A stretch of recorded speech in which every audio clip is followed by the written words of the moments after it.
Good morning, students of class 4th. Students, I'm sure all of you are happy and healthy. Students, in my last video, I had written and explained the word meanings and meaning of phrases of lesson 8, The Missile Man of India, of your Wordsworth English Reader book. And I'm sure all of you must have written the word meanings and the meaning of phrases neatly in your English notebook. Now children, today I'm going to read and explain this lesson to you. So all of you, please take out your Wordsworth English Reader book and turn to page number 63, lesson 8, The Missile Man of India. Children, please take out your Wordsworth English Reader book and turn to page 63 as I'm going to read and explain lesson 8, The Missile Man of India. Children, please listen to me carefully, as first of all, I'm going to read this lesson and then I'll explain it. You listen carefully so that you can also pronounce the words correctly. Dr. APJ Abdul Kalam is also known as the Missile Man of India. He was the 11th President of India as well as an accomplished scientist. The full name of Dr. APJ Abdul Kalam was Abdul Pakir Jalaluddin Abdul Kalam. He was born on 15th October 1931 at Rameswaram, Tamil Nadu. His father was boat owner who ferried Hindu pilgrims from the Rameswaram temple in Tamil Nadu. As a child, Kalam worked as a paper boy after school to support his father. He had 4 brothers and 1 sister. He went on to study physics and graduated from the Madras University. He wanted to become a fighter pilot. He studied aerospace engineering and also completed a PhD in physics to become a scientist. Kalam was the project director at the Indian Space Research Organization ISRO. He led many projects there and was extremely successful in each of them. In 1970, Kalam directed 2 projects, the Project Devil and the Project Valiant, to develop missiles. Rohini 1 was launched under his leadership. The Agni and Prithvi missiles were also successfully launched under his leadership. Moreover, he was appointed as the chief executive of the Integrated Guide Missile Development Program. From the year 1992 to 1999, Kalam was appointed as the Chief Scientist Advisor to the Prime Minister of India and the Secretary of Defence and Research. During this time, Kalam also served as the Chief Project Coordinator for the Pokhran-2 nuclear test. After this, he came to be known as the Missile Man of India. In the year 2002, Kalam became the 11th President of India and served the country till the year 2007.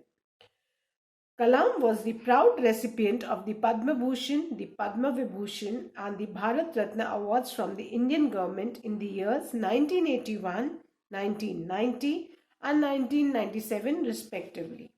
He was also awarded the Indira Gandhi National Award for National Integration in the year 1997. Kalam was awarded medals not only by the Indian government but also from the government of the USA. Kalam received doctorates from 40 universities. In addition to his work, he also authored a number of books. Amongst them, India 2020 was the most appreciated and widely read book.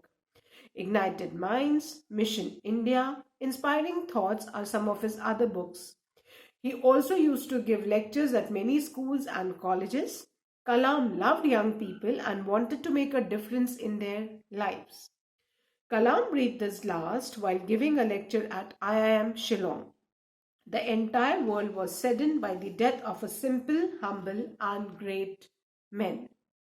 So children, this was the reading. And now I'm going to explain this lesson. And about this lesson, children, that this was the biography of Dr. APJ Abdul Kalam. Now, what is a biography? Biography होता है कि जब किसी दूसरे के life के बारे में कोई लिखता है, उसको बायोग्राफी बोलते हैं. ऑटोबायोग्राफी होता है जब खुद अपने बारे में आप लिखो, अपनी पूरी लाइफ के बारे में, दैट इज ऑटोबायोग्राफी, एंड किसी दूसरे के बारे में लिखो, that is biography. A biography is a story of person's life which is written by someone else. और बायोग्राफी क्या है? पूरे किसी दूसरे पर्सन की पूरी लाइफ स्टोरी जो कोई और लिखता है. Clear? Now, I'm going to explain this lesson. Dr. APJ Abdul Kalam is also known as the Missile Man of India. सबको पता है डॉक्टर APJ अब्दुल कलाम को लोग मिसाइल मैन ऑफ इंडिया के नाम से भी जानते हैं. He was the 11th president of India as well as an accomplished scientist. और डॉक्टर अब्दुल कलाम एक बहुत बड़े साइंटिस्ट थे, उसके साथ साथ वो इंडिया के 11th प्रेसिडेंट थे. कौन से नंबर के प्रेसिडेंट? 11. अभी आई होप सबको पता है कि हमारे प्रेजेंट प्रेसिडेंट का नाम क्या है. I am sure all of you know. You give me the answer in the online class. Clear? So doctor APJ Abdul Kalam India के 11 प्रेसिडेंट तो थे ही, साथ में वो एक बहुत अकम्प्लिश साइंटिस्ट भी थे. अकम्प्लिश मीन्स एक जो किसी स्किल में एकदम एक्सपर्ट हो, ठीक है, उस केपेबल हो, उसको अकम्प्लिश्ड बोलते हैं. The full name of doctor APJ Abdul Kalam. अब डॉक्टर APJ अब्दुल कलाम का पूरा नेम क्या है बेटा? जो APJ वो किसके लिए स्टैंड करता है? अब्दुल पाकीर जैनुलाबुद्दीन, है ना. उनका पूरा नाम है Abdul Pakir जैनुलाबुद्दीन Abdul Kalam. He was born on 15th October 1931 at Rameswaram, Tamil Nadu. और वो कहाँ पैदा हुए थे? वो he was born on 15th October. वो 15th October को 1931 में रामेश्वरम, तमिलनाडु में एक बहुत ही हिंदुओं का बहुत ही बड़ा तीर्थ स्थल है, वहां पे वो पैदा हुए थे. And his father was boat owner who ferried Hindu pilgrims from Rameswaram temple in Tamil Nadu. और डॉक्टर APJ अब्दुल कलाम के जो पिताजी थे, फादर थे, वो उनकी एक नाव थी जिससे वो पिलग्रिम्स मतलब जो लोग रामेश्वरम में दर्शन करने जाते थे, उन लोगों को वो अपनी नाव में बैठा के रामेश्वरम टेम्पल में लेके जाते थे. नाव से वो पार कराते थे, क्योंकि रामेश्वरम समुद्र के मतलब समुद्र को पार करके जाना पड़ता है. तो डॉक्टर APJ अब्दुल कलाम के जो फादर थे, उनकी नाव थी और उसमें वो तीर्थयात्रियों को मंदिर में दर्शन कराने के लिए अपनी नाव में बैठा के ले जाते थे समुद्र से. As a child, Kalam worked as a paper boy after school to support his father. अब डॉक्टर APJ अब्दुल कलाम जब छोटे थे तो उन्होंने अपने फादर की हेल्प करने के लिए वो पेपर बॉय बन गया. आपने देखा है ना, पेपर बॉय कौन होता है? जो सुबह सुबह अखबार घरों में पहुंचाता है ना. कोई भी मौसम हो, ठंड हो, गर्मी हो, बरसात हो, सुबह सुबह जो पेपर बॉय है वो आके और आपके घर में न्यूज़पेपर डाल के चला जाता है. तो डॉक्टर APJ अब्दुल कलाम ने अपने फादर को सपोर्ट करने के लिए पेपर बॉय का काम भी किया. He had 4 brothers and 1 sister. और उनकी फैमिली में कौन थे? उनके कितने सिबलिंग्स थे? 4 brothers and 1 sister. उनके 4 भाई थे और एक बहन भी थी. He went on to study physics and graduated from the Madras University. अब डॉक्टर APJ अब्दुल कलाम जो है वो उन्होंने फिजिक्स की पढ़ाई की और फिजिक्स में उन्होंने ग्रेजुएशन किया. ग्रेजुएशन जानते हैं ना, 12th क्लास पास होने के बाद जब हम कॉलेज जाते हैं 3 साल का कोर्स पूरा करते हैं, उसको ग्रेजुएशन बोलते हैं. तो उन्होंने ग्रेजुएशन किया कहाँ से? मद्रास यूनिवर्सिटी से. And he wanted to become a fighter pilot. और उनकी बहुत इच्छा थी कि वो फाइटर पायलट बने, मीन्स एयरफोर्स ज्वाइन करें. एयरफोर्स ज्वाइन करने के बाद ही ना हम लोग फाइटर पायलट बन सकते हैं इंडिया में. So he studied aerospace engineering and also completed a PhD in physics to become a scientist. अब उन्होंने एरोस्पेस इंजीनियरिंग की पढ़ाई की और उसके बाद उन्होंने PhD भी की फिजिक्स में, क्योंकि उनको फिर जब वो फाइटर पायलट नहीं बन पाए तो फिर उनको साइंटिस्ट बनना था. तो उन्होंने PhD की और एरोस्पेस इंजीनियरिंग भी की, फिर वो साइंटिस्ट बन गए. Kalam was the project director at the Indian space research organisation. उसके बाद इंडियन स्पेस रिसर्च ऑर्गेनाइजेशन, उसमें doctor APJ Abdul Kalam project director, जो प्रोजेक्ट बनाता है ना, स्पेस रिसर्च ऑर्गेनाइजेशन, उसमें वो डायरेक्टर बन गए. He led many projects there and was extremely successful in each of them. उन्होंने वहाँ कई सारे प्रोजेक्ट्स चलाए और सारे ही प्रोजेक्ट्स उनके बहुत सक्सेसफुल रहे. In 1970, कलाम डायरेक्टेड 2 प्रोजेक्ट्स, और 1970 में, है ना, 51 years बैक, सोचो, उन्होंने 2 प्रोजेक्ट्स को डायरेक्ट किया. और उन प्रोजेक्ट्स के नाम क्या थे? The project devil and the project valiant to develop missiles. और ये दोनों प्रोजेक्ट, जो प्रोजेक्ट डेविल और प्रोजेक्ट वेलियंट थे, ये मिसाइल्स को डेवलप करने वाले प्रोजेक्ट थे. Rohini 1 was launched under his leadership.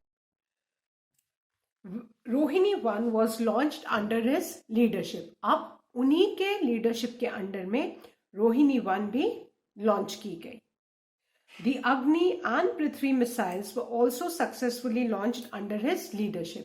अब जो अग्नि और पृथ्वी मिसाइल्स थी वो भी उन्हीं की लीडरशिप के अंडर में लॉन्च की गई. सबको, सारे प्रोजेक्ट्स उन्होंने लीड किया था और सारे इन मिसाइल्स को लॉन्च करने में he was successful. Moreover, he was appointed as the chief executive of the Integrated Guided Missile Development Program.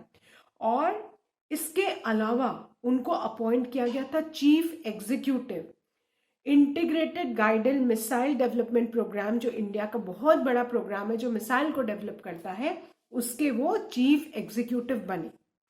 सबसे बड़ी post. And from the year 1992 to 1999, Kalam was appointed as the Chief Scientist Advisor to the Prime Minister of India and the Secretary of Defense and Research. फिर सोचो 1992 से 1990 तक कलाम को appoint किया गया था चीफ साइंटिस्ट एडवाइजर. सबसे main जो साइंटिस्ट हैं जो एडवाइज करते हैं प्राइम मिनिस्टर ऑफ इंडिया को और secretary of defence and research, उनको वो बनाया गया. And during this time, Kalam also served as the chief project coordinator for the Pokhran 2 nuclear test. और chief advisor के साथ साथ प्राइम मिनिस्टर के वो क्या बन गए? Chief project coordinator for Pokhran 2 nuclear test जो हुआ था उसके वो चीफ प्रोजेक्ट कोऑर्डिनेटर भी बन गए. और इसके बाद after this he came to be known as the missile man of India. और इसके बाद ही उनका नाम पड़ गया था मिसाइल मैन ऑफ इंडिया, क्योंकि उन्होंने इंडिया के लिए बहुत सारी मिसाइल्स मतलब तैयार की थी उनके लीडरशिप के अंदर, जिससे कि इंडिया एक पावरफुल नेशन बन सके और इंडिया अपने एनिमीज से रक्षा कर सके. इन the year 2002, Kalam became the 11th president of India and served the country till the year 2007. अब 2002 में कलाम जो है 11th प्रेसिडेंट ऑफ इंडिया बने. देखो, साइंटिस्ट थे कितने, उसके चीफ एग्जीक्यूटिव वो थे, उसके बाद चीफ एडवाइजर भी थे प्राइम मिनिस्टर के, और उसके बाद वो 2002 में क्या बन गए बेटा? 11th president of India. और उन्होंने कंट्री को कब तक सर्व किया? 2007. 2002 से 2007 तक वो प्रेसिडेंट बने रहे, क्योंकि प्रेसिडेंट का टेन्योर 5 years का होता है, तो कलाम का भी टेन्योर 5 years का था. Kalam was the proud recipient of the Padma Bhushan, the Padma Vibhushan and the Bharat Ratna awards from the Indian government in the year 1981, 1990 and 1997 respectively. अब इंडिया के जो मोस्ट प्रेस्टिजियस सिविलियन अवार्ड्स हैं, है ना, कौन कौन से? वो सारे कलाम को मिले थे. पद्म भूषण, पद्म विभूषण एंड भारत रत्न, ये तीनों इंडिया के मोस्ट प्रेस्टिजियस अवार्ड्स हैं और तीनों कलाम को मिले थे. ठीक है, he was such a decorated person, है ना, कितने बड़े बड़े उनको अवार्ड्स मिले. He was also awarded the Indira Gandhi National Award for National Integration in the year 1997. और 1997 में कलाम को इंदिरा गांधी नेशनल अवार्ड भी मिला था नेशनल इंटीग्रेशन के लिए. Kalam was awarded medals not only by the Indian government but also from the government of USA. अब बेटा डॉक्टर APJ अब्दुल कलाम को खाली इंडियन गवर्नमेंट ने ही नहीं अवार्ड दिए थे, उनको government of USA, United states of America ने भी उनको अवार्ड्स दिए थे. कलाम रिसीव डॉक्टरेट्स फ्रॉम 40 यूनिवर्सिटी। बेटा किसी भी इंसान को एक पीएचडी करने में कई साल लग जाते हैं। It is very difficult to obtain a doctorate degree. And just imagine, जो एपीजे अब्दुल कलाम है, उनको 40 यूनिवर्सिटी से पीएचडी की डिग्री मिली थी, डॉक्टरेट। Just imagine 40 university. आदमी तो एक पीएचडी करने में ही घबरा जाता है। It's such a time taking process. और डॉक्टर एपीजे अब्दुल कलाम को 40 यूनिवर्सिटी से पीएचडी की डॉक्टरेट की डिग्री मिली हुई थी। In addition to his work he also authored a number of books. आप ये सब काम करने के अलावा सोचो, वो साइंटिस्ट थे, उन्होंने कितने प्रोजेक्ट्स लॉन्च किए, उसके बाद वो प्रेसिडेंट बने, वो चीफ एडवाइजर भी थे। उनको कितने अवार्ड्स मिले और उन्होंने कितनी यूनिवर्सिटी से डॉक्टरेट की डिग्री। बस इस सब करने के बाद भी उन्होंने कई किताबें भी लिखी। ऑथर्ड करना means to write books.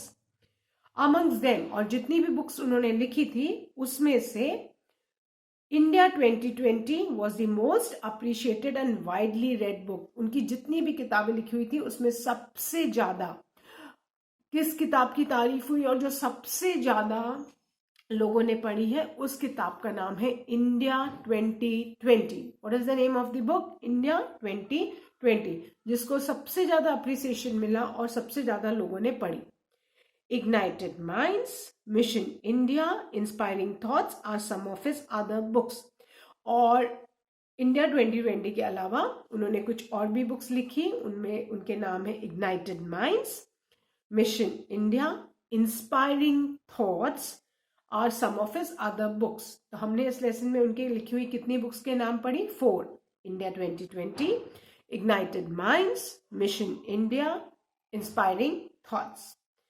He also used to give lectures at many schools and colleges. और कलाम को स्कूल्स और कॉलेज में जो स्टूडेंट्स होते हैं उनको लेक्चर देना बहुत अच्छा लगता था।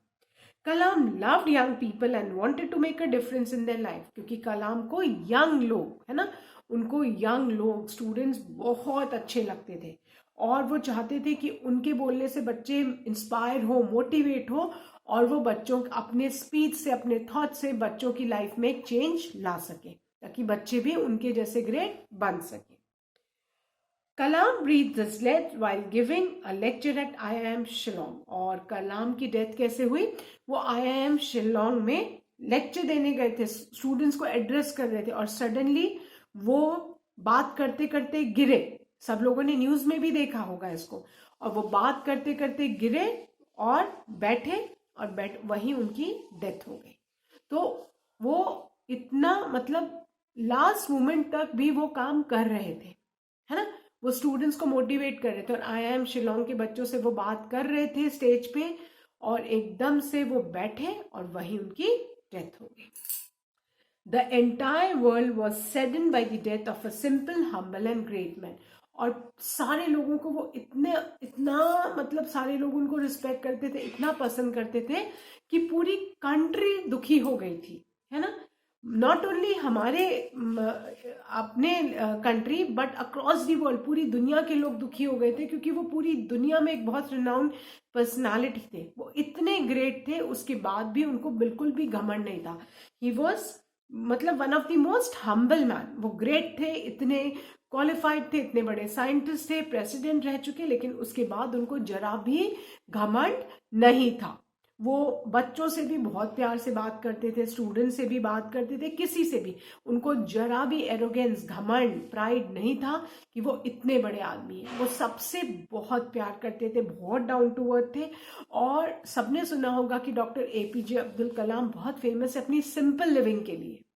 वो जब जहाँ प्रेसिडेंट रहते हैं राष्ट्रपति भवन में, जब वो वहां गए तो कहते हैं कि उनका सामान सबसे कम था, कुछ 1 या 2 सूटकेस से बस वही लेके गए थे, उसमें सबसे ज्यादा बुक्स थी और शायद बहुत कम उनके कपड़े थे। और उनके पास मतलब वो कुछ भी एक्स्ट्रा चीज नहीं रखते थे। वो सच अ सिंपल मैन, वो इतने सिंपल मैन थे और उनको बिल्कुल भी घमंड नहीं था, ठीक है।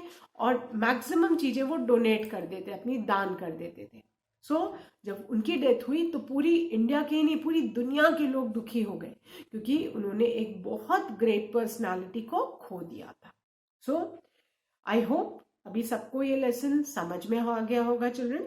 That's all for today, but I'm giving you a small homework. Read this lesson at least 2 times so that when I start with the comprehension exercises in my next video, you'll be able to understand them easily.